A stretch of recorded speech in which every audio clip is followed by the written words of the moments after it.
আসসালামু আলাইকুম। সবাই ভালো আছেন? আলহামদুলিল্লাহ আমিও ভালো আছি। আমি একটা ছোটোখাটো একটা রান্না দেখাচ্ছি, যদিও সবাই এটা পারেন, তারপরেও দেখাচ্ছি। কারণ এই গরমে তো সবারই অবস্থা খারাপ, মাছ মাংস তো খাওয়াই যাচ্ছে না। এই জন্য আপনাদেরকে হালকা পাতলা একটা রান্না দেখাচ্ছি। এখন আমি তেল দিয়েছি, এখন দিয়ে দেব রসুন, পেঁয়াজ, আদা, রসুন, শুকনা মরিচ, কাঁচামরিচ। এখন কাঁচামরিচটা ভাজবো,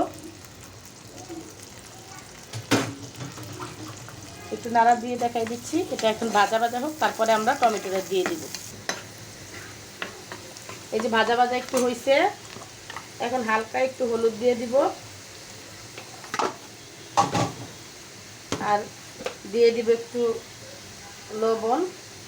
লবণটা আপনি পরেও দিতে পারবেন স্বাদ মতো, যে যেরকম খায়। এখন ভাজা ভাজা হয়েছে, টমেটোগুলো দিয়ে দিব। আমি এখন একটু বেশি করে করে রাখছি, কারণ আমার বাচ্চারাও খায়, সবাই আমরা খাই, এই জন্য একটু বেশি করে করে রাখছি।